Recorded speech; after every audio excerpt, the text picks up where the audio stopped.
Hi and welcome to 60-second face yoga. I'm going to be showing you a wonderful technique which helps the eye area to glow. You're just going to place a hand onto your forehead, keep that area really still, and then look up towards the top corner and then down towards the bottom corner with your eyes.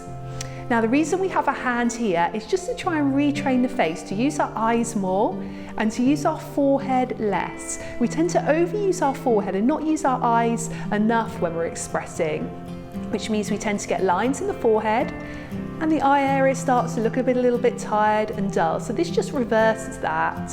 And then we're just going to swap hands and do the same thing, top corner to bottom corner.